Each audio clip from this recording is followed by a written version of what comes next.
Hello and welcome to IAC. So ఈ వీడియోలో మనం డైలీ కరెంట్ అఫైర్స్ డిస్కస్ చేస్తున్నాం కదా. సో ఈ రోజు కూడా ఇంపార్టెంట్ కరెంట్ అఫైర్స్ అండ్ వాటికి రిలేటెడ్గా ఉన్న పాయింట్స్ చూద్దాం. ఫస్ట్ వన్ డిస్కస్ చేద్దాం. సో ఇక్కడ ఫస్ట్ కరెంట్ అఫైర్ అనేది సియాచిన్ దినోత్సవానికి సంబంధించింది. అండ్ ఈ డే అనేది ఒక హిస్టారికల్ ఏమంటారు ఎవిడెన్స్ కావచ్చు, ఒక హిస్టారికల్ స్టోరీతో లింక్ అయి ఉన్నదిగా చెప్పొచ్చు అనమాట. ప్రపంచంలోనే అతిపెద్ద యుద్ధ భూమి, the world's largest war battle ఫీల్డ్గా సియాచిన్ గ్లేషియర్ లేదా సియాచిన్ హిమానదాన్ని చెప్పడం జరుగుతుంది అనమాట. సో దీనికి ఇండియాకి అండ్ పాకిస్తాన్కి సంబంధించి ఒక ఇంటర్లింకింగ్ కాన్సెప్ట్ ఉంది అని కూడా మనం మాట్లాడచ్చు. 1947లో ఇండియాకి ఇండిపెండెన్స్ వచ్చిన తర్వాత ఇండియా పాకిస్తాన్ విడిపోయాయి.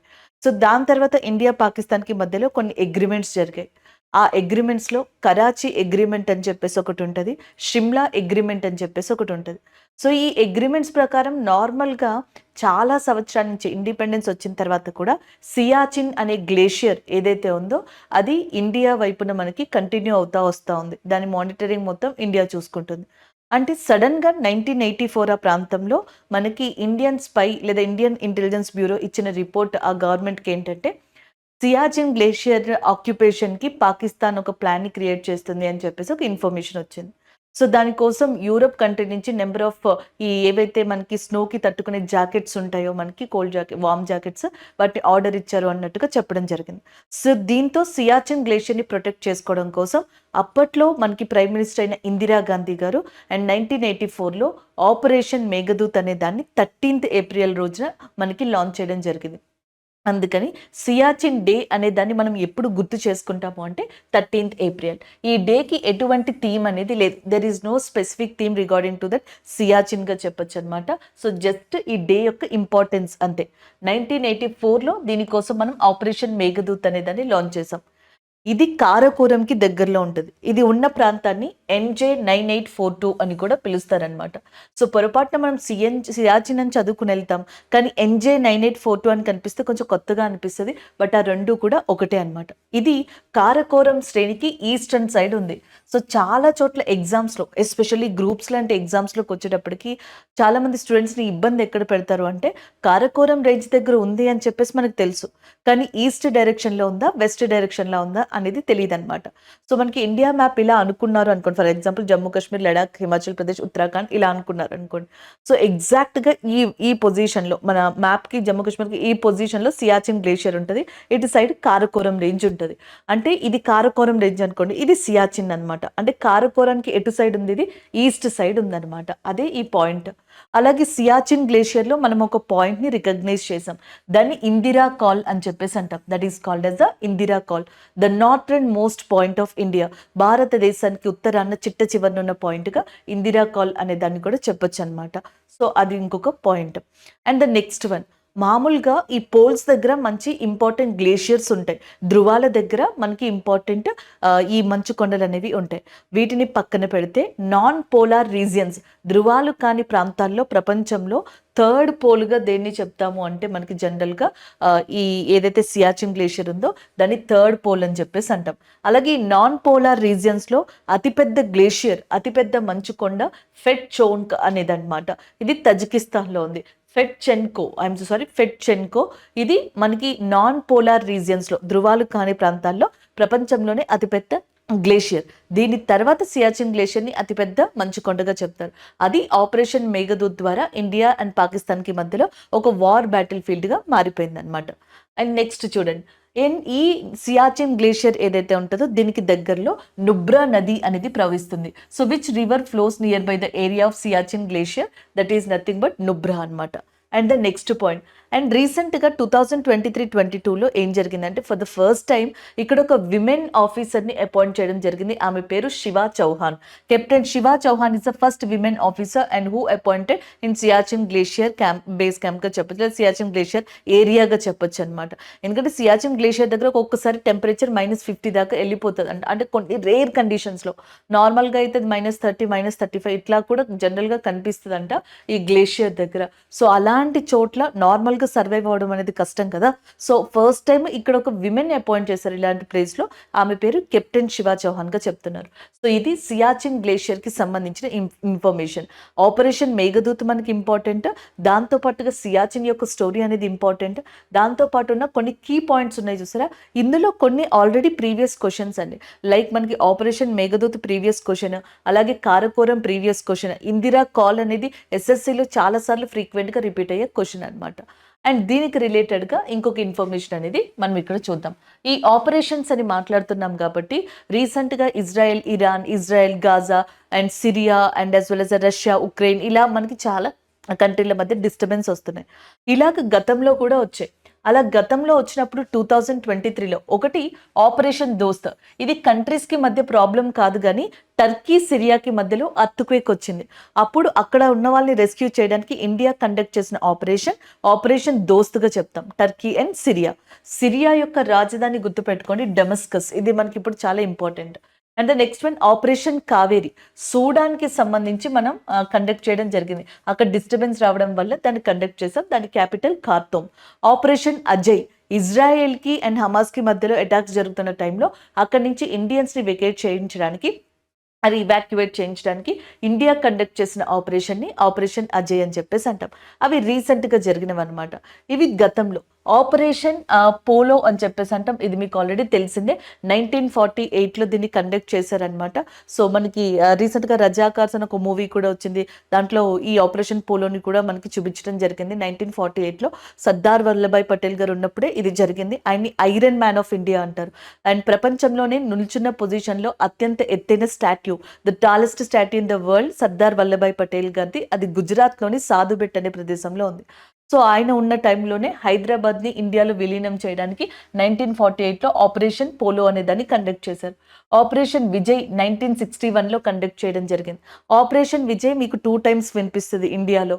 ఒకసారి 1961లో గోవాని మనం పోర్చుగీస్ నుంచి తీసుకోవడానికి అండ్ ఈ ఆపరేషన్ని కండక్ట్ చేసాం. అండ్ తీసుకున్నాం కూడా. తీసుకుని యూనియన్ టెరిటరీగా మార్చి దాని తర్వాత స్టేట్గా మార్చాం. ఈ రోజుకి కూడా 2011 సెన్సస్ ప్రకారం చాలా తక్కువ ఏరియా, చాలా తక్కువ ప్రదేశం వైశాల్యం ఉన్న రాష్ట్రం ఏది అంటే గోవాగా చెప్తాం. ఎక్కువైతే రాజస్థాన్ అని చెప్తాం. అదే కనుక పాపులేషన్ పరంగా యూపీ అండ్ తక్కువ ఉన్నది సిక్కింగా చెప్పడం జరుగుతుంది అనమాట. అలాంటివి. మళ్ళీ ఈ ఆపరేషన్ విజయ్ని కార్గిల్ యుద్ధ టైంలో కూడా ఇదే మాటని యూజ్ చేశారనమాట. Next operation cactus lily 1971, Bangladesh liberation కోసం అని చెప్పేసి ఇండియా పాకిస్తాన్తో యుద్ధం చేసింది. 1971లో. దాన్ని ఆపరేషన్ క్యాక్టస్ లిల్లీ అని చెప్పేసి అంటారు. నెక్స్ట్ వన్ 1984లో ఇందిరా గాంధీ గారు చనిపోయారు. ఆమె చనిపోక ముందర 2 ఆపరేషన్స్ జరిగాయి ఇండియాలో ఆమె ప్రైమ్ మినిస్టర్గా ఉండగా. ఒకటి ఆపరేషన్ మేఘదూత్, ఇంకొకటి ఆపరేషన్ బ్లూ స్టార్. పంజాబ్లో ఏదో డిస్టర్బెన్స్ వచ్చినప్పుడు దాన్ని కండక్ట్ చేయడం జరిగింది. ఆపరేషన్ బ్లూ బర్డ్ 1987లో మణిపూర్లో కండక్ట్ చేశారు. అస్సాం రైఫిల్స్ అని ఉన్నారు కదా, వాళ్ళ మీద ఒక అటాక్ జరిగిందనమాట. సో దానికి యాంటీ ఆపరేషన్గా ఆపరేషన్ బ్లూ బర్డ్ అనేదని మణిపూర్లో 1987లో కండక్ట్ చేశారు.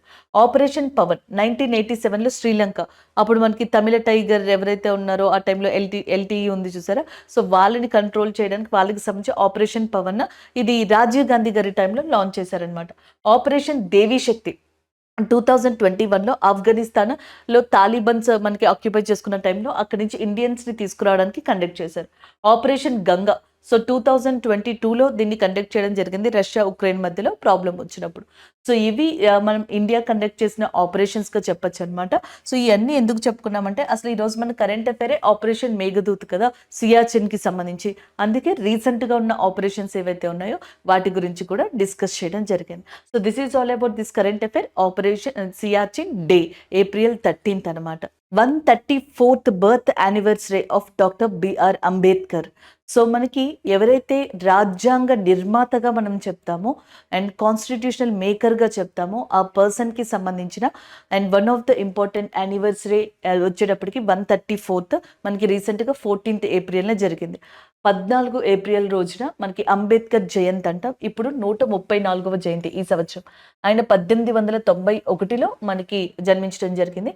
అండ్ ఆయన నేటివ్ ప్లేస్ వచ్చేటప్పటికి మధ్యప్రదేశ్లోని మాహో అనే ప్రదేశంలో ఆయన జన్మించారు. ఆయన చనిపోయింది 6th డిసెంబర్ 1956 ఆ ప్రాంతంలో ఆయన చనిపోవడం జరిగింది. సో ఆయన చనిపోయిన దాన్ని కూడా మహాపరినివారణ దినోత్సవంగా జరుపుకోవడం జరుగుతుంది, మహాపరినివారణోత్సవం. అలాగే ఆయన బర్త్ డేట్ ఏదైతే ఉందో దాన్ని మనకి అంబేద్కర్ జయంతి కింద మనకి జరుపుకుంటారు. సో ఇక్కడ కొన్ని ఇంపార్టెంట్ విషయాలు అంబేద్కర్ గారికి సంబంధించి చూద్దాం. ఒకటి, ఆయన యొక్క ఏదైతే మనకి చనిపోయిన మెమోరియల్ స్మారక భవనం అంటాం కదా, అది మహారాష్ట్రలోని ముంబై దగ్గర ఉంది. దాన్ని చైత్య భూమి అని చెప్పేసి అంటారు. అగైన్ ఐమ్ రిపీటింగ్, చైత్య భూమి మహారాష్ట్రలో ముంబై దగ్గర ఉంది. ఆయన పుట్టింది మధ్యప్రదేశ్లోని మాహోలో. And April 14th anniversary day, birth anniversary. And next ఆయన చనిపోయింది 6th డిసెంబర్ కదా, మహాపరినివారణోత్సవంగా ఆ డేని జరుపుకోవడం జరుగుతుంది అనమాట. ఇది ఆయనకి సంబంధించిన బేసిక్ ఇన్ఫర్మేషన్. నేను స్టార్టింగ్లో కూడా చెప్పాను రాజ్యాంగ నిర్మాత అని. సో ఇక్కడ కొన్ని పాయింట్స్ మనం జనరల్గా చూడాలి అండ్ థియరిటికల్గా అండ్ ఎగ్జామ్ పరంగా చూడాలి. ఎగ్జామ్ పరంగా క్వశ్చన్స్ అడిగినప్పుడు ఎలాంటి క్వశ్చన్స్ అడుగుతారంటే, రాజ్యాంగాన్ని రచించింది ఎవరు అని అడిగితే ప్రేమ్ బిహారీ నారాయణ్ రాయ్జాద్. కాన్స్టిట్యూషన్ని రాసింది ప్రేమ్ బిహారీ నారాయణ్ రాయ్జాద్ గారు. ఆయన చేత్తోటి ఒరిజినల్గా ఉన్న 395 ఆర్టికల్స్ని కూడా ఆయన రాయడం జరిగిందనమాట. అండ్ అది దానికి సంబంధించింది. కానీ రాజ్యాంగ నిర్మాత, అసలు కాన్స్టిట్యూషన్ అనేది ఇండియాలో రావడానికి, ఈ బేసిక్ మొత్తం ఫార్మేషన్ అవ్వడానికి ఆ స్ట్రాంగ్ పునాది వెనకాల ఉన్న మెయిన్ పర్సన్ ఎవరు అంటే దట్ ఈస్ నథింగ్ బట్ మనకి డాక్టర్ బిఆర్ అంబేద్కర్ గారుగా చెప్పడం జరుగుతుంది. ఇది డిఫరెన్స్ అనమాట. అలాగే మొత్తం ఈ రాజ్యాంగాన్ని రచించడానికి ఒక అసెంబ్లీ అనేది ఏర్పడింది. దాన్ని కాన్స్టిట్యూషన్ అసెంబ్లీ అని చెప్పేసి అంటాం. దానికి ప్రెసిడెంట్గా ఎవరున్నారంటే బాబు రాజేంద్ర ప్రసాద్ గారు, వైస్ ప్రెసిడెంట్గా హెచ్ఎన్ ముఖర్జీ గారు, సలహాదారు, రాజ్యాంగ సలహాదారుడిగా మనకి బెనగల్ రావు గారు, బిఎన్ రావు గారు ఉన్నారు. కానీ ఇందులో మనకి రాజ్యాంగాన్ని రాయడానికి ఎవరైతే మెంబర్స్గా ఏర్పడ్డారో వాళ్ళందరూ 22 మేజర్ కమిటీస్గా ఏర్పడ్డారు. అందులో చాలా ఇంపార్టెంట్ కమిటీగా డ్రాఫ్టింగ్ కమిటీ అనేదని చెప్పచ్చు. డ్రాఫ్టింగ్ కమిటీ అధ్యక్షులుగా ఉన్నది కూడా డాక్టర్ బిఆర్ అంబేద్కరే. సో చాలా మంది మన రాజ్యాంగాన్ని అతుకుల బడిపోయిన రాజ్యాంగంగా క్రిటిసైజ్ చేశారు. ఎవరు? Different countries. కానీ జనరల్గా చూసినట్టయితే ప్రపంచంలోనే మోస్ట్ పాపులేటెడ్ కంట్రీగా మనది చెప్పచ్చు. అలాగే India is a secular country అంటాం. అంటే పరమత సహనం అనేది మనకి చాలా important. All religious are equal అని చెప్పేసి మనకి ప్రియంబుల్లో కూడా సెక్యులర్ అనే పదం కనిపిస్తూ ఉంటుంది ప్రావేశికలో. సో అలాంటి కంట్రీ మనది జనరల్గా చెప్పాలంటే. ఇలాంటి కంట్రీలో భిన్నమైన మనుషులు, భిన్నమైన మతాలు, అభిప్రాయాలు ఉన్నప్పుడు సో మనం ఏం చేస్తాము, వాళ్ళకి తగ్గట్టుగా అందరినీ కూడా ఈక్వల్గా ఉండేలాగా రాజ్యాంగాన్ని రచించాలి. సో దానికోసం మనకు ఒక డ్రివెన్ ఫోర్స్గా ఉన్న వ్యక్తి డాక్టర్ బిఆర్ అంబేద్కర్ గారు. ఎందుకంటే సో జనరల్గా చదవడం అనేది ఎంత గొప్పో అండ్ ఎలా చదవాలి, ఎక్కడి నుంచి చదవాలి, ఎప్పుడు చదవాలి అని చెప్పడం ఎవరైతే చెప్తారో వాళ్ళు కూడా అంతకన్నా గొప్పగా చెప్పొచ్చు అనమాట. సో మీరు నన్ను ఏదైనా చదవమన్నారు అనుకోండి, నేను ఈజీగా చదివేస్తాను అనమాట. మీరు ఈ బుక్ చదవండి, ఇది చదవండి, అది చదవండి, షెడ్యూల్స్ ఇచ్చారనుకోండి, ఈజీగా మనం చదువుకుంటూ వెళ్తాం. కష్టం ఉంటుంది, మనం కూడా చదవాలి, మనం కూడా కష్టపడాలి. కానీ ఇదేదైతే మనకి ప్రీ ప్లాన్డ్గా ఇచ్చున్నారో సో వాళ్ళు ఎంత నాలెడ్జబుల్ అయి ఉండాలి, వాళ్ళు ఎంత వర్కౌట్ చేసి ఉండాలి, వాళ్ళు ఎంత ఎక్స్పీరియన్స్ అయి ఉండాలి. ఈ రాజ్యాంగం కూడా అంతే. తన చేత్తో 395 ఆర్టికల్స్ రాసింది ప్రేమ్ బిహారీ నారాయణ్ రాయ్జాద్ గారు. కాకపోతే ఈ రాజ్యాంగానికి సంబంధించి ఏ దేశం నుంచి ఎటువైపు నుంచి ఎలాంటి ప్రొసీజర్ తీసుకోవాలి, ఎలాగ దీన్ని మనకి దేశంలో తగ్గట్టుగా మౌల్డ్ చెయ్యాలి, సో ఏది పర్ఫెక్ట్గా ఉంటే ఆ టైంలో బాగుంటుంది. అండ్ ఈయన ఫ్యూచర్ని కూడా ఆలోచించారండి. ఈయన కొన్ని డ్రాఫ్టింగ్ కమిటీ తరపున ఈయన తీసుకున్న కొన్ని నిర్ణయాలు ఎలా అయితే ఉన్నాయో ఇవే ఇక్కడ స్టాండర్డ్గా పెట్టమని చెప్పి అంబేద్కర్ గారు చెప్పలేదు, అంబేద్కర్ గారితో పాటుగా రాజ్యాంగ నిర్మాతలు చెప్పలేదు. వాళ్ళ యొక్క మైండ్ మెచ్యూరిటీ ఎలా ఉంది అంటే కొన్ని ఆర్టికల్స్ని కానీ కొన్ని విషయాల్ని కానీ సో వాళ్ళు ఫ్యూచర్లో పార్లమెంటు అప్పుడున్న పరిస్థితులకి తగ్గట్టుగా మార్చేలా కూడా కొన్ని సవర్ణ విధానాల్ని ప్రవేశపెట్టడం జరిగింది. సో అంత మెచ్యూర్డ్గా మనకి కాన్స్టిట్యూషన్ని ఇచ్చారని చెప్పచ్చు. దాని బేస్ స్ట్రాంగ్ పడింది ఎక్కడి నుంచి అంటే డాక్టర్ బిఆర్ అంబేద్కర్ గారి నుంచి చెప్పచ్చు అనమాట. సో స్టూడెంట్స్ ఎప్పుడైనా నేర్చుకున్నప్పుడు ఇలా నేర్చుకుంటే కనుక అటు అంబేద్కర్ గారికి సంబంధించిన విషయాన్ని కవర్ చేయొచ్చు, ఇటు మనకి కాన్స్టిట్యూషన్కి సంబంధించిన స్టాట్ ఇన్ఫర్మేషన్ అంటాం, ఆ స్టాట్ ఇన్ఫర్మేషన్ని కూడా కవర్ చేయొచ్చు అనమాట. సో అంబేద్కర్ గారు చెప్పిన దాంట్లో one of the best quote చూడండి, I measure the progress of a community by the degree of progress which women have achieved. So Ambedkar garu ఆయన హిమ్సెల్ఫ్ ఆయన ఏమని చెప్పారు అంటే, ఆయన ఒక సొసైటీ యొక్క ప్రోగ్రెస్ని ఎలా చూస్తానని చెప్పారు, విమెన్ యొక్క ఏదైతే మనకి అచీవ్మెంట్ ఉంటుందో దాంతో చూస్తానని చెప్పేసి, దాంతో మెజర్ చేస్తాను సమాజం అభివృద్ధి చెందిందా లేదా అని ఆయన చెప్పడం జరిగింది. సో నేను ఈ కోట్ పెట్టడానికి మెయిన్ రీజన్ ఏంటంటే, ఇప్పుడు జరుగుతున్న current affair. So last year ఒక బిల్ పాస్ అయింది, మీకు గుర్తుందో లేదో, విమెన్ రిజర్వేషన్కి సంబంధించి. లోక్సభ రాజ్యసభ ఎప్పుడూ లేనటువంటి విధంగా ఏకమయ్యి అండ్ ఆ బిల్లుని పాస్ చేశాయి. సో ఏకగ్రీవంగా. అసలు ఇప్పుడు ప్రజెంట్ గవర్నమెంట్స్కి చాలా చాలా క్లాషెస్ ఉన్నాయి. అండ్ ఒక బిల్లు పాస్ అవ్వాలి అంటే దానికి సంబంధించి చాలా ఇష్యూస్ జరుగుతున్నాయి. కాకపోతే విమెన్ రిజర్వేషన్ బిల్ ఏదైతే ఉందో, ఈ 33%కి సంబంధించి లోక్సభ లేకపోతే ఈ లెజిస్లేటివ్కి సంబంధించిన దాంట్లో రిప్రజెంటేషన్ కోసం అని చెప్పేసి, సో దాన్ని పాస్ చేయడం జరిగింది. ఇంతకు ముందరే మనం చూసాం captain Shiva Chauhan for the first time ఆమె ఎందులో మనకి అపాయింట్ అయ్యారు, సియాచిన్ గ్లేషియర్ దగ్గర, అండ్ ఆమె అపాయింట్ అవ్వడం జరిగింది. సో అలాగే సహస్ర సీమా బల్ చూడొచ్చు, సిఐఎస్ఎఫ్ చూడొచ్చు. సిఐఎస్ఎఫ్ లో ఫస్ట్ టైం ఒక డైరెక్టర్ జనరల్ అపాయింట్ అయ్యారు, నీనా సింగర్ గా చెప్పొచ్చు అనమాట. సో ఇవన్నీ అంతే కదా, అంటే మన సొసైటీని ఎట్లాంటి అచీవ్మెంట్స్ తో ఆయన చూడాలనుకున్నారు. ఆయనతో పాటు చాలా మంది పాపులర్ వ్యక్తులు ఇండియాకి సంబంధించి ఇలాంటి అచీవ్మెంట్ ని ఇండియాలో చూస్తే గనుక సొసైటీ డెవలప్మెంట్ అనేది చెప్పొచ్చు అన్నట్టుగా ఫీల్ అయ్యారనమాట. సో అందులో ఒక బెస్ట్ కోట్గా డాక్టర్ అంబేద్కర్ గారికి సంబంధించిన ఇది కూడా చెప్పొచ్చు అండి. This is a thing. మనం ఎగ్జామినేషన్కి చదివినప్పుడు ఇలా కంపేర్ చేసుకుంటూ కరెంట్ అఫైర్స్ని అండ్ జీకే పాయింట్స్ని ఎప్పుడు దృష్టిలో పెట్టుకుని చదవాలి. సో అలాంటప్పుడు ఏమవుతుంది అంటే మనం ఎగ్జామ్లో ఈజీగా గుర్తుపెట్టుకుంటాం, ఈజీగా రాస్తాం. అండ్ 1990లో ఈయనకి భారత్ రత్న అవార్డు ఇచ్చారు. 1956లో ఆయనకి బోధిసత్వ అవార్డుని కూడా ఇవ్వడం జరిగింది 1956లో. అండ్ డాక్టర్ బిఆర్ అంబేద్కర్ గారికి బోధిసత్వ, 1990లో ఆయనకి భారత్ రత్న కూడా ఇవ్వడం జరిగింది అనమాట. There is a lot of important persons in India, like Bharat Ratna అందుకోవాల్సిన జాబితాలు ఇంకా చాలా మంది ఉన్నారనే చెప్పాలి. సో రీసెంట్గా కొంతమందికి ఇచ్చారు, లైక్ ఎల్కే అద్వానీ గారికి, అండ్ ఎస్పెషల్లీ పివి నరసింహారావు గారు. ఎకనామిక్ రిఫార్మ్స్, ఆర్థిక సంస్కరణల టైంలో ఇండియాలో one of the important person, ఆయన ప్రైమ్ మినిస్టర్గా వర్క్ చేశారు పివి నరసింహారావు గారు. అసలు ఈ రోజు మనం సరిగ్గా అన్నం వరితోటి కానీ లేకపోతే గోధుమలు, వీట్ ప్రొడక్షన్లో కూడా India one of the dominator కంట్రీగా ఈ పార్టీకి జనరల్గా ఉంది అంటే దానికి అర్థం ఎంఎస్ స్వామినాథన్ సార్. సో ఆయన father of green revolution in India.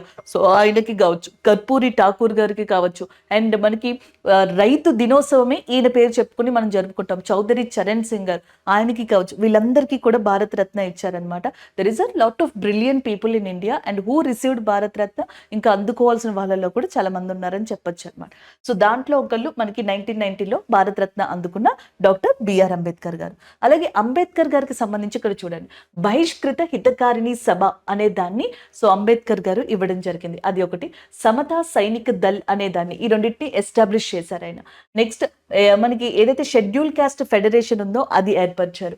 అలాగే ఇండిపెండెంట్ లేబర్ పార్టీ అనే దాన్ని ఏర్పరిచారు.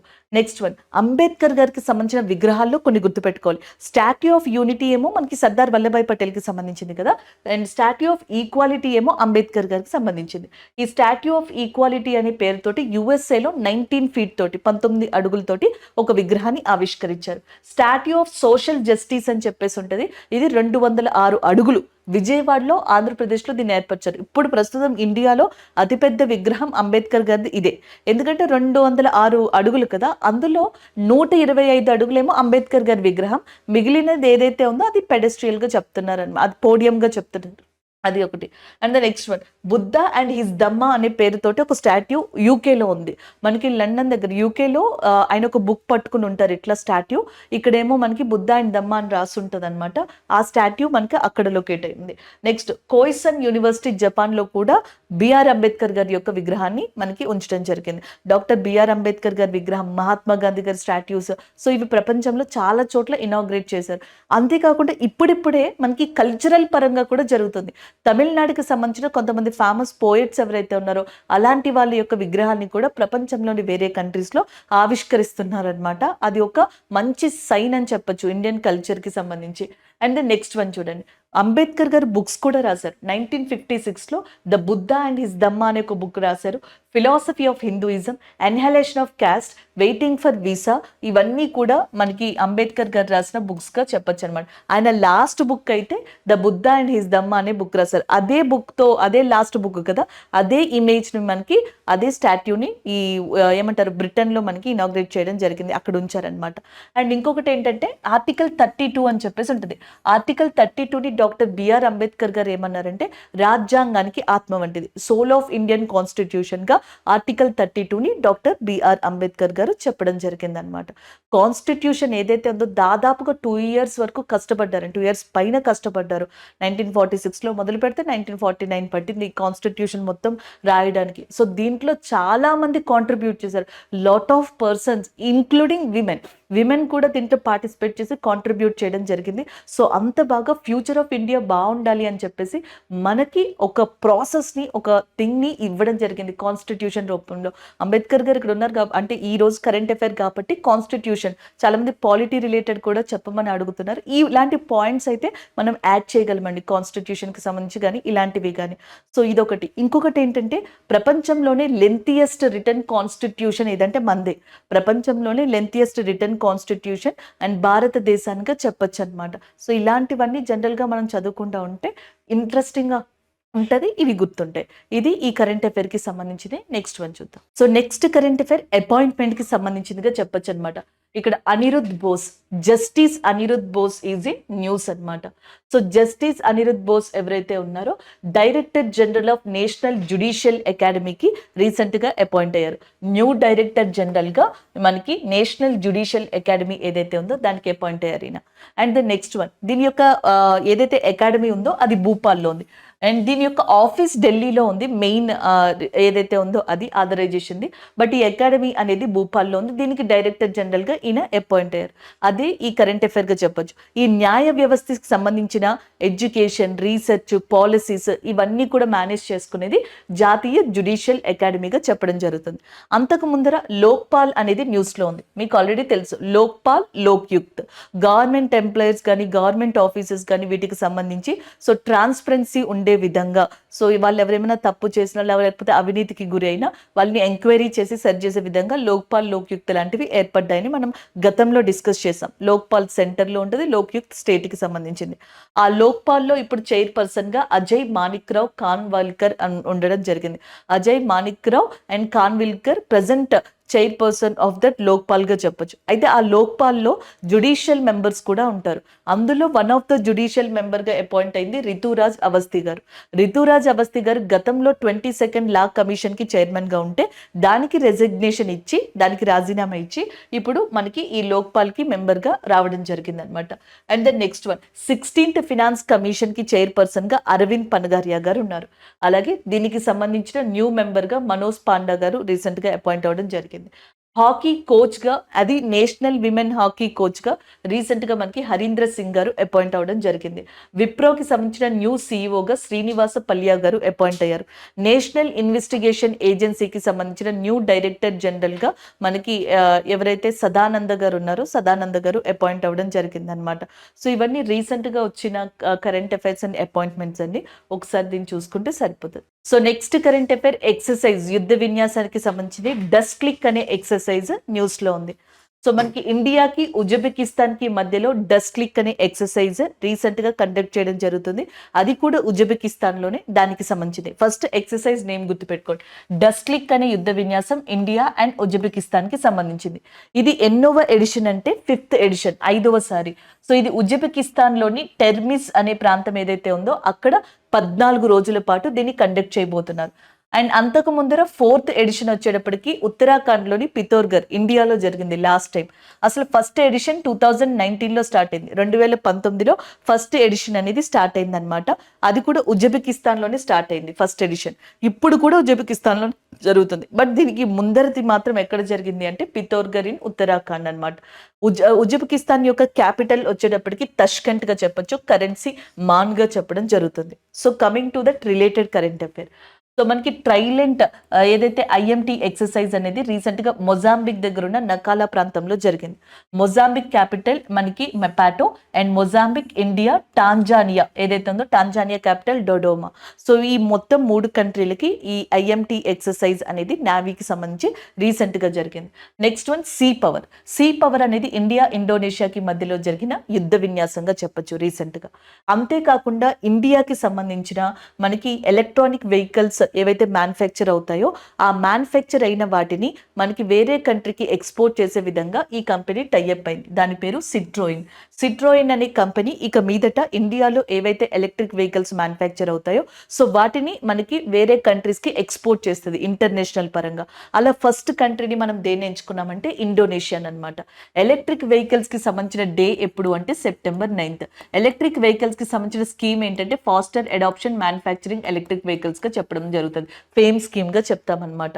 సో అంతేకాకుండా రీసెంట్గా ఈ ఫేమ్ స్కీమ్ అయిపోతుంది టైం పీరియడ్ అని చెప్పేసి electric mobility and PS scheme అనేదాన్ని తీసుకొచ్చారు. ఈఎంపిఎస్ స్కీమ్ అనేదాన్ని ఒకదాన్ని తీసుకురావడం జరిగింది. ఎలక్ట్రిక్ వెహికల్స్ 2-wheeler 3-wheeler ఏవైతే ఉంటాయో వాటికి సపోర్ట్ చేసే విధంగా 4-wheelerకి ఈ స్కీమ్లో సపోర్ట్ చేయరనమాట. And the next one Ayutthaya అనే యుద్ధ విన్యాసం ఇండియాకి థాయిలాండ్కి రీసెంట్గా జరిగిందనమాట. థాయిలాండ్ యొక్క capital Bangkok and currency baht. And Thailand is the first country in South East ఏషియాలో ఆగ్నేయ ఆసియా దేశాలు మొత్తంలో కూడా థాయిలాండ్ మొట్టమొదటి కంట్రీ సేమ్ జెండర్ యొక్క మ్యారేజ్ ఏదైతే ఉంటుందో అది లీగలైజ్డ్గా ఒక చట్టంగా తీసుకురాబోతుంది. అంతేకాకుండా మనకి Association of South East Asian Nations అని ఉంటాయి. Association of South East Asian nations దీంట్లో మయన్మార్ అనే కంట్రీ ఉంటుంది, లావోస్ అనే కంట్రీ ఉంటుంది, అండ్ నెక్స్ట్ వచ్చేటప్పటికి మనకి వియత్నాం అనే కంట్రీ ఉంటుంది, థాయిలాండ్ ఉంటుంది, సింగపూర్ అనేది ఉంటుంది, అండ్ మలేషియా అనేది ఉంటుంది. సో నెక్స్ట్ వచ్చేటప్పటికి మనకి బ్రునాయ్ అనే ఒక కంట్రీ, ఫిలిప్పీన్స్ అనేది ఒకటి, తైమూర్ అనే కంట్రీ ఒకటి, ఇలా డిఫరెంట్ కంట్రీస్ అన్ని కలిపి మనకి ఇండోనేషియా కావచ్చు ఇవన్నీ కలిపి మనకి ఏషియన్ కంట్రీస్లో ఉంటాయి. Association of South East Asian nations. ఈ ఏషియన్ కంట్రీస్ మొత్తంలో ల్యాండ్ లాక్డ్ కంట్రీ ఏది అంటే లావోస్ అనమాట. లావోస్ని ల్యాండ్ లాక్డ్ కంట్రీగా చెప్పడం జరుగుతుంది. ఇది ఇంకొక పాయింట్గా చూడొచ్చు. అలాగే నెక్స్ట్ జనరల్గా చూసినట్టయితే ఉజ్బెకిస్తాన్ అనేది ఇండియా అనేది ఈ రెండు కూడా కామన్గా ఉన్న సమిట్ కూటమి ఏది అంటే షాంఘై కోఆపరేషన్ ఆర్గనైజేషన్ SCO. 2001లో కజకిస్తాన్లో ఒక మీటింగ్ జరిగినప్పుడు ఒక సమావేశం జరిగినప్పుడు షాంఘై కోఆపరేషన్ ఆర్గనైజేషన్ని ఏర్పరుస్తున్నామని చెప్పారు. సో అది చట్టంగా అంటే ఒక ఫార్మల్ రూపంలో 2002లో వచ్చింది. షాంఘై కోఆపరేషన్ ఆర్గనైజేషన్ అమల్లోకి వచ్చింది. It came into force in 2003గా చెప్పడం జరుగుతుంది. షాంఘై కోఆపరేషన్ ఆర్గనైజేషన్ని మొట్టమొదటిగా ఏర్పరిచినప్పుడు Kyrgyzstan, Kazakhstan, China, Russia, Uzbekistan అనే కంట్రీలు ఈ 5 కంట్రీస్ మెయిన్గా ఉండడం జరిగింది. Kyrgyzstan, Kazakhstan, China, Russia, Uzbekistan and Tajikistan. టోటల్గా ఈ 6 కంట్రీస్ ఉన్నాయి. 2017లో ఇండియా అండ్ పాకిస్తాన్ కూడా మనకి ఇందులో మెంబర్స్గా జాయిన్ అయ్యాయి. టోటల్గా అప్పుడు షాంఘై కోఆపరేషన్ ఆర్గనైజేషన్కి సంబంధించి 8 కంట్రీస్ అయినాయి. కానీ 2023లో SCO అనేది ఇండియాలో జరిగినప్పుడు ఇరాన్ని న్యూ మెంబర్గా తీసుకున్నారు. దాంతో షాంఘై కోఆపరేషన్ ఆర్గనైజేషన్ కాస్త 9 మెంబర్స్ కింద ఏర్పడింది. నెక్స్ట్ ఈ షాంఘై కోఆపరేషన్ ఆర్గనైజేషన్కి సంబంధించి 2 ఇంపార్టెంట్ మనకి ఆర్మ్స్ ఉన్నాయి. ఒకటి వచ్చేటప్పటికి సెక్రటేరియట్.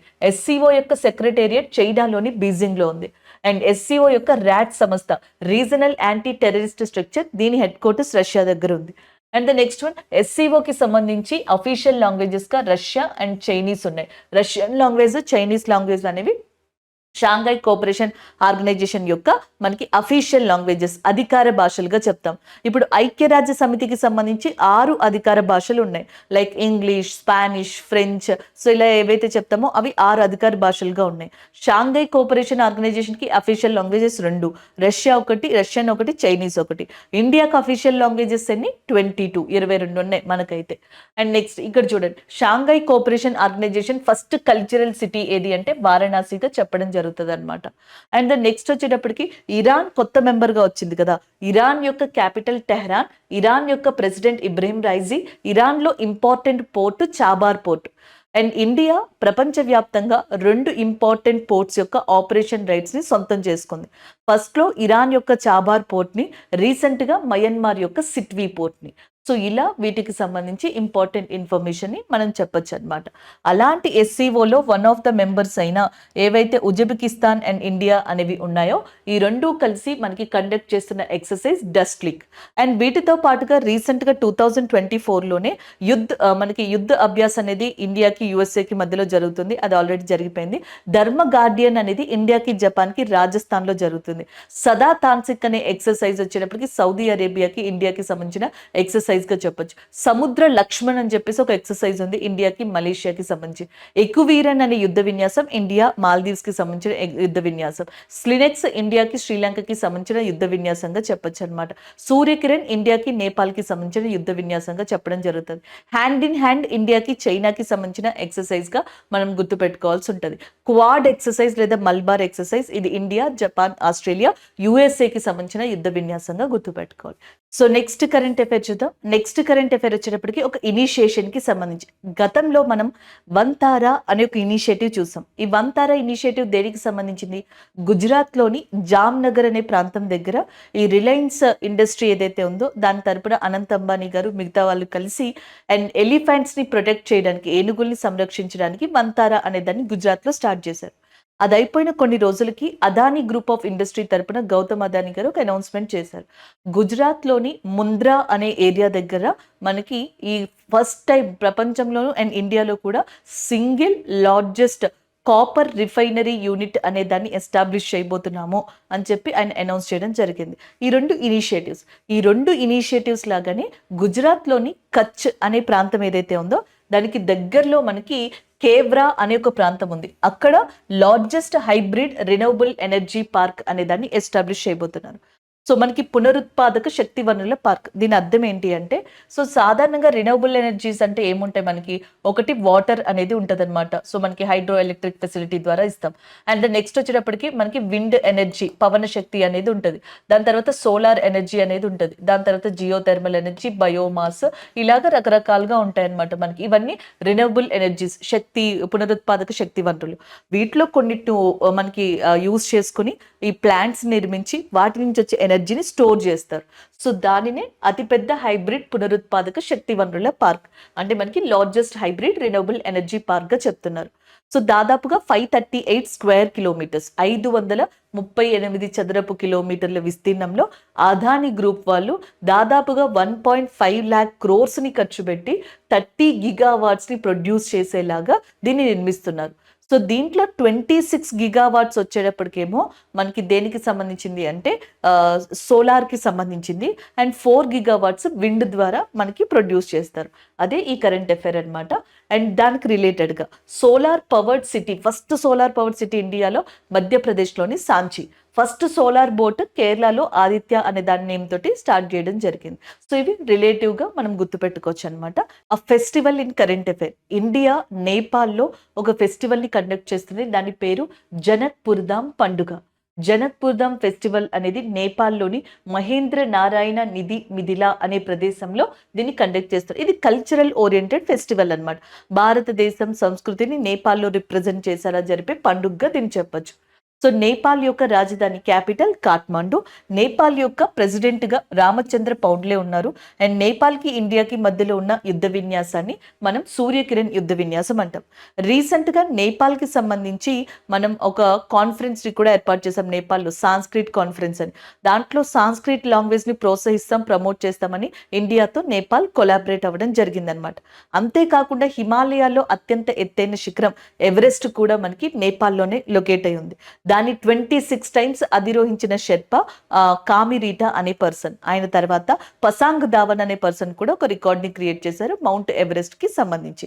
ఇదే మౌంట్ ఎవరెస్ట్ ని నేపాల్లో సాగర్ మాత అని కూడా పిలుస్తారు.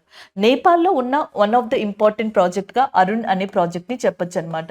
సో దీనికి సంబంధించి ఇండియాలోని సట్లెజ్ జల్ విద్యుత్ నిగమ్ అనేది ఈ అరుణ్ అనే ప్రాజెక్ట్ కావచ్చు, అరుణ్ అనే రివర్ కావచ్చు, దీనికి సంబంధించి హైడ్రో ఎలక్ట్రిక్ ప్రాజెక్ట్స్ ని డెవలప్ చేసి సో ఇండియాకి ఇవ్వడానికి అని చెప్పేసి, అంటే ఇండియా అండ్ నేపాల్కి సంబంధించి కూడా యూజ్ చేసుకునేలాగా ఇది హెల్ప్ చేస్తుంది అనమాట. అది నేపాల్ ఇండియాకి సంబంధించింది.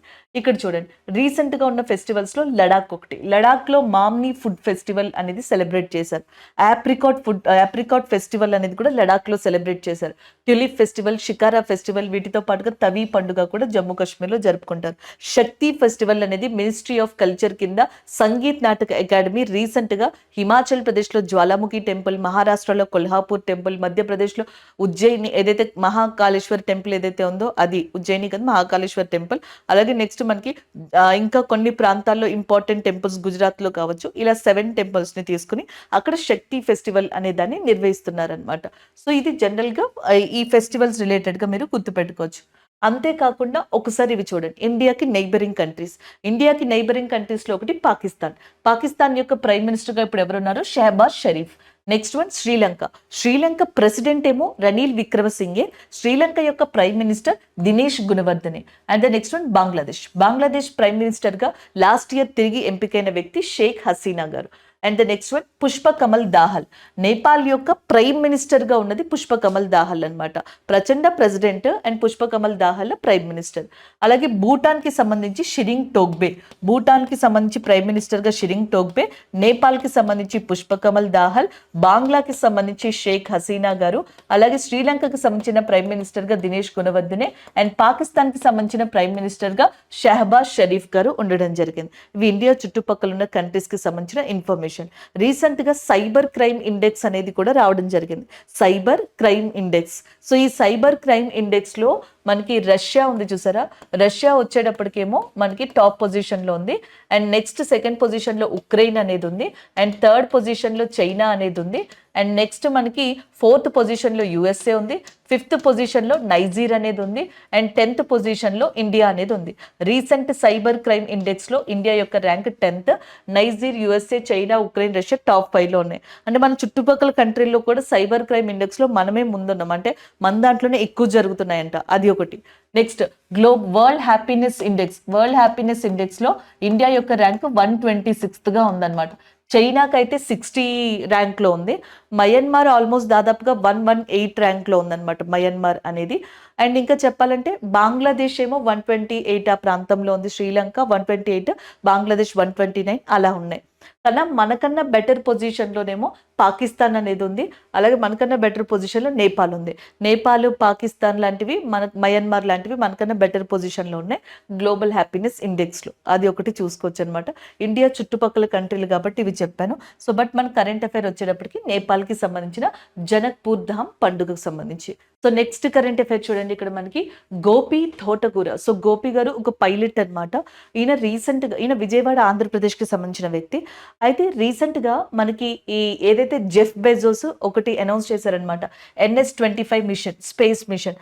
అంటే మనకి స్పేస్ ఎక్స్కి సంబంధించిన ఎలన్ మస్క్, అలాగే ఒకప్పుడు మనకి అమెజాన్ ఫౌండర్ అండ్ ఇప్పుడు వచ్చేటప్పటికి బ్లూ ఆరిజిన్ ఫౌండర్గా ఉన్నారు జెఫ్ బెజోస్ గారు. వీళ్ళు ఏంటంటే హ్యూమన్ స్పేస్ ఫ్లైట్స్, అంటే మనుషుల్ని ఇక్కడ నుంచి మనకి స్పేస్కి ట్రావెల్ చేసేలాగా తీసుకెళ్ళడం అనమాట. మనం ఒక కంట్రీ నుంచి ఇంకొక కంట్రీకి ఎట్లా ట్రావెల్ చేస్తాం, అలాగే స్పేస్కి ట్రావెల్ చేసేలాగా దీన్ని తీసుకొచ్చారనమాట. సో అది వీళ్ళ యొక్క ఎయిమ్. అలా blue origin NS-25 machine start చేసింది. దాంట్లో one of the person, first Indian ట్రావెలర్గా, స్పేస్ ట్రావెలర్గా గోపి తోటకూర గారు సెలెక్ట్ అయ్యారనమాట. దానికి సంబంధించింది గతంలో ఆయన ఆఫ్రికాలో ఉన్న కిలిమంజారో అగ్నిపర్వతాన్ని కూడా అధిరోహించారంట. అది ఇనాక్టివ్లో ఉందిలేండి. కిలిమంజారో వాల్కనో ఏదైతే ఉందో ఇనాక్టివ్లో ఉంది. అది కొన్ని వందల సంవత్సరాల నుంచి అసలు విస్ఫోటనం చెందకుండా ఉంది కిలిమంజారో, ఆఫ్రికా. సో దాన్ని అధిరోహించారు ఆయన. అండ్ దాని తర్వాత ఇప్పుడు ఈ న్యూస్ వల్ల మనకి కరెంట్ అఫైర్స్లో కనిపించడం జరిగింది. బ్లూ ఆరిజిన్ గతంలో కూడా మనకి స్పేస్లోకి వెళ్ళి రావడం జరిగింది. సో అందులో ఒక ఇండియన్ కూడా ఉన్నారు, శిరీష బాండ్లా గారు అని చెప్పేసి ఒక ఇండియన్ కూడా ఉండడం జరిగింది అనమాట. అది ఇండియన్ ఆరిజిన్, భారత సంతతికి సంబంధించిన ఆమె. నెక్స్ట్ 12th ఏప్రిల్ రోజున ఇంటర్నేషనల్ హ్యూమన్ స్పేస్ ఫ్లైట్ అనేది రికగ్నైజ్ చేస్తాం. దీని గురించి ఆల్రెడీ మనం కరెంట్ అఫైర్ డిస్కస్ చేసాం. Uri Gagarin, Neel Armstrong, next వచ్చేటప్పటికి వాలెంటీనా తెరిష్కోవా గారు, కల్పన చావ్లా గారు, ఆస్ట్రోనమర్స్, ఇండియాకి సంబంధించి గగన్యాన్లో వెళ్ళే వాళ్ళు, మనకి బాలకృష్ణ నాయర్ గారు కావచ్చు, అజిత్ గారు కావచ్చు, సో అంగద్ గారు కావచ్చు, వీళ్ళందరి గురించి మనం డిస్కస్ చేయడం జరిగింది అనమాట. సో ఇది ఓవరాల్గా ఈయనకి సంబంధించిన ఒక అప్డేట్గా చెప్పొచ్చు. నెక్స్ట్ వన్ చూద్దాం. సో ఈరోజు ఏవైతే కరెంట్ అఫైర్స్ డిస్కస్ చేసామో వాటి రివ్యూ చూద్దాం. ఒకటి సియాచిన్ డే 13th ఏప్రిల్ రోజున దాని గురించి డిస్కస్ చేసాం. అంబేద్కర్ గారిది 134వ జయంతి దాని గురించి డిస్కస్ చేసాం. అనిరుద్ధ బోస్ గారు ఎవరైతే ఉన్నారో రీసెంట్‌గా మనకి జ్యుడిషియల్ అకాడమీకి డైరెక్టర్ జనరల్‌గా అపాయింట్ అయ్యారు. డస్ట్రిక్ ఉజ్బెకిస్తాన్‌కి, ఇండియాకి సంబంధించిన ఎక్సర్సైజ్. రినవబుల్ ఎనర్జీ పార్క్‌ని మనకి రీసెంట్‌గా ప్రకటించారు అదానీ గారు. గుజరాత్‌లోని కచ్ జిల్లా దగ్గర ఏదైతే కచ్ ఏరియా ఉందో అక్కడ కేవ్రా అనే ప్రాంతంలో ఇనాగ్రేట్ చేస్తామని. జనక్పురధామ్ అనేది ఒక ఫెస్టివల్ నేపాల్‌లో మనకి ఇండియా కండక్ట్ చేస్తుంది. అండ్ నెక్స్ట్ గోపి తోటకూర గారు ఇండియాకి సంబంధించిన పైలట్, ఆంధ్రప్రదేశ్ విజయవాడకి సంబంధించిన వ్యక్తి. రీసెంట్‌గా ఆయన ఏదైతే మనకి జెఫ్ బెజోస్‌కి సంబంధించిన బ్లూ ఆరిజిన్ ప్రాజెక్ట్ ఏదైతే ఉందో అండ్ మనకి 25S మిషన్ అనే దానికి సెలెక్ట్ అయ్యారు. అండ్ ఫస్ట్ ఇండియన్ ఈ స్పేస్ ట్రావెలర్‌గా జెఫ్ బెజోస్ ప్రాజెక్ట్‌కి సెలెక్ట్ అయిన వ్యక్తిగా చెప్పొచ్చు.